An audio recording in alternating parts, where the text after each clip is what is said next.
السلام عليكم ورحمة الله وبركاته. الحمد لله رب العالمين والعاقبة للمتقين والصلاة والسلام على سيد الأنبياء والمرسلين وعلى آله وصحبه أجمعين. أشهد أن لا إله إلا الله وحده لا شريك له وأشهد أن محمدا عبده ورسوله. أما بعد، رب اشرح لي صدري ويسر لي أمري واحلل عقدة من لساني يفقهوا قولي. رب زدني علما رب زدني علما. সম্মানিত দর্শকবৃন্দ, আপনাদের সম্মুখে তৃতীয় ভিডিও নিয়ে উপস্থিত হয়েছি। আলোচ্য বিষয় সেটাই যে শিয়াদের মুখোশ উন্মোচনকারী ব্যাপারে যে আলোচনা ধারাবাহিকতা, তারই 3 নম্বর একটা ভিডিও, যাতে আমরা তাদেরকে জানতে পারি, তাদেরকে বুঝতে পারি, তাদের ছদ্মবেশী যে চেহারা রয়েছে সেটা আমাদের সামনে স্পষ্ট হয়। আজকের এই ভিডিওতে, ছোট্ট একটি ভিডিওতে, তাদের 2টি গুরুত্বপূর্ণ আকীদা তুলে ধরব। একটি হচ্ছে আকীদাতুল বাদা, আকীদাতুল বাদা, আর দ্বিতীয় হচ্ছে আকীদাতুল রাজা। আকীদাতুল রাজা, আকীদাতুল বাদা, এটা সেই রাফিজি শিয়াদের আকীদার মধ্যে একটি জঘন্যতম আকীদা, খুব জঘন্যতম আকীদা। এটাকে আকীদাতুল বাদা বলা হয়। বাদার অর্থ হচ্ছে যে কোনো মতের কোনো অস্তিত্ব নেই, কিন্তু সেটা প্রকাশ পাওয়া, সেটা হঠাৎ করে প্রকাশ পাওয়া, মানে যাতে একটা মানুষ কিছুই জানে না, কিছুই বুঝে না, সে বলবে যে না, আমার জন্য এটা জাহের হয়েছে, কাশফ হয়েছে, এরকম বিষয়। মানে যে কথা বলবে, সে কথা বলার পূর্বে কিছুই জানছিল না, কিছুই তার জ্ঞান নেই, সে এখন জানছে, এরকম বিষয়। মানে তার জন্য খাস করে কাশফ হয়েছে, মানে স্পষ্ট হয়েছে, তার জন্য জাহের হয়েছে, এরকম বিষয়কে আকীদাতুল বাদা বলা হয়। আর এই আকীদা, নাউজুবিল্লাহ, শুধু রাফিজিরা, মানে রাফিজিরা এই আকীদাকে আল্লাহ তাবারক ওয়া তাআলার দিকেও নিসবত করেছে, আল্লাহ তাআলা দিকে নিসবত করেছে।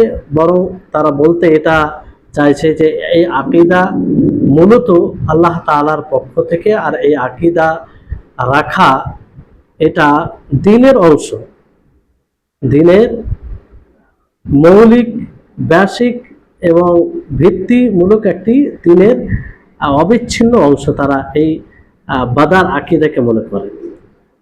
মানে এটা কত বড় জঘন্যতম আকীদা! যে কোনো মানুষ কোনো বিষয়ে বলবে, সে বলবে যে আমার উপরে কাশফ হয়েছে, আমার উপরে, আমার জন্য স্পষ্ট হয়েছে।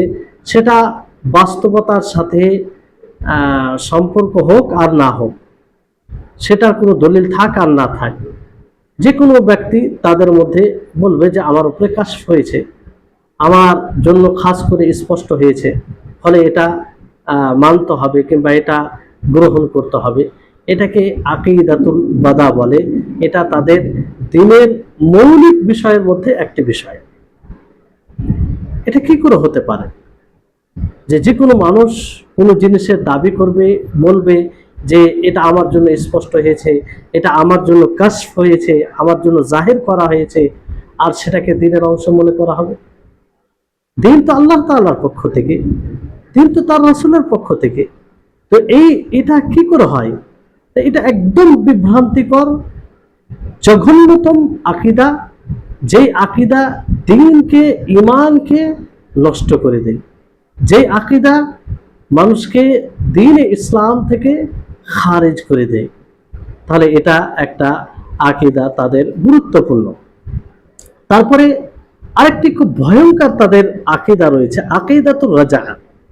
রাফিজির এটাও আকীদা যে তারা এই আকীদা পোষণ করে, ধারণা রাখে যে তাদের সমস্ত ইমামগণ, যে 4টি ইমামগণ এর কথা বলা হয়েছে।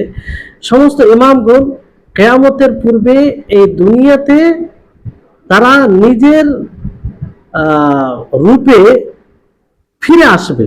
কিয়ামতের পূর্বে এই দুনিয়াতে নিজের রূপে ফিরে আসবে। বিশেষভাবে তাদের ধারণা অনুযায়ী মেহদি যাকে বলা হয়, যার নাম হচ্ছে পূর্বে যেটা বলা হলো যে ইমাম মোহাম্মদ বিন হাসান, ইমাম মোহাম্মদ বিন হাসান সে বিশেষভাবে আসবে, আর যার অপেক্ষায় রয়েছে মানুষ।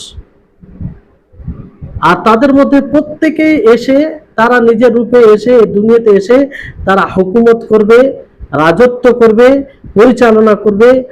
আর প্রত্যেকেই এই দুনিয়াতে এসে তারা তাদের দুশমন, তাদের ধারণা অনুযায়ী তাদের দুশমন সাহাবায়ে কেরাম, তাদের শত্রু সাহাবায়ে কেরাম তারাও হবে, সাহাবায়ে কেরামও হবে প্রত্যেকের জামানাতে, প্রত্যেকের মানে এতে।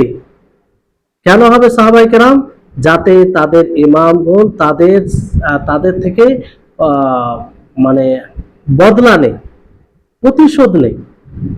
কারণ সাহাবায়ে কেরামকে তারা শত্রু মনে করে, সাহাবায়ে কেরামকে তারা মানে দিনের শত্রু মনে করে। তো এটাকে আকীদাতুর রাজা বলা হয়, যে তাদের সমস্ত ইমামগণ কিয়ামতের পূর্বে এই দুনিয়াতে তারা আসল রূপে ফিরে আসবে এবং প্রত্যেকে রাজত্ব করবে এবং আর প্রত্যেকের জামানায় সাহাবায়ে কেরামও থাকবে। কেন থাকবে? কারণ তারা সকলে সাহাবায়ে কেরাম থেকে বদলা নেবে, তারা সাহাবায়ে কেরামকে শত্রু মনে করে। চিন্তা করুন, এই ধরনের আকীদা পোষণকারী আমরা তাদের সাথে বন্ধুত্ব করতে পারি, তাদেরকে আমরা কল্যাণকামী মনে করতে পারি, তাদের কাছে কোনো কল্যাণের আশা করতে পারি? তারা সাহাবীদের ব্যাপারে এরকম ধারণা রাখে, ইমামদের ব্যাপারে। কোরআন ও হাদিসের যে মানে স্পষ্ট যেগুলো শিক্ষা রয়েছে, তা থেকে বোঝা যায় যে একজন ব্যক্তি মারা গেলে সে আর ফিরে আসে না, মারা গেল মানে সে শেষ, তার দুনিয়ার সাথে আর কোনো সম্পর্ক নেই। একজন ঈসা আলাইহিস সালাম তিনি মারা যাননি, তাকে উঠিয়ে নেওয়া হয়েছে, তিনি আসবেন, তিনি হুকুমত করবেন, তিনি আদল ন্যায় প্রতিষ্ঠিত করবেন, এটা তার জন্য খাস, কিন্তু তিনি মারা যাননি। আর তাদের আকীদা হচ্ছে তাদের 12 ইমাম তারা সকলেই ফিরে আসবে, আসল রূপে ফিরে আসবে, আর তারা রাজত্ব করবে, আর রাজত্ব করবে সাথে সাথে সাহাবায়ে কেরামদের সাথে তারা প্রতিশোধ নেবে। যে সাহাবায়ে কেরামদের বদৌলতে আমরা দ্বীনকে পেয়েছি, যে সাহাবায়ে কেরাম দ্বীনের তারা দ্বীনকে নাজিল হতে দেখেছেন, তারা দ্বীনকে সরাসরি নবী সাল্লাল্লাহু আলাইহি ওয়াসাল্লামকে বাস্তবায়ন করতে দেখেছিলেন, তারা দ্বীনকে সরাসরি নবী সাল্লাল্লাহু আলাইহি ওয়াসাল্লামের কাছ থেকে দিয়েছেন। সেই সাহাবীদেরকে তারা শত্রু মনে করে এবং সেই সাহাবীদের কাছ থেকে তারা প্রতিশোধ নেবে, বদলা নেবে, ইন্তেকামি বদলা। অথচ আল্লাহ তাবারক ওয়া তাআলা তাদের ব্যাপারে কি বলেছেন? রাদিয়াল্লাহু আনহুম ওয়া রাদু আন, যে আল্লাহ তাআলা তাদের প্রতি সন্তুষ্ট এবং তারা আল্লাহর প্রতি সন্তুষ্ট।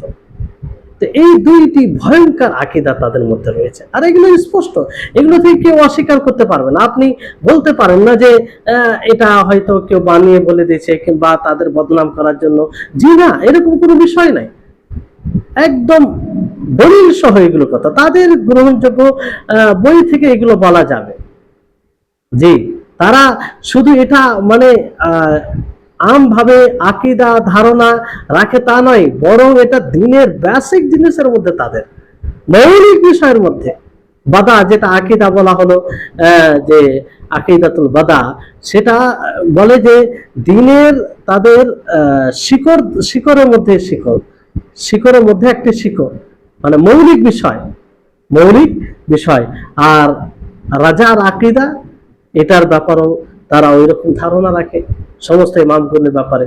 এই আকীদা যদি কেউ পোষণ না করে, তাহলে তাদেরকে মুসলিমও মনে করে না, তাদেরকে মুসলিমও মনে করে না।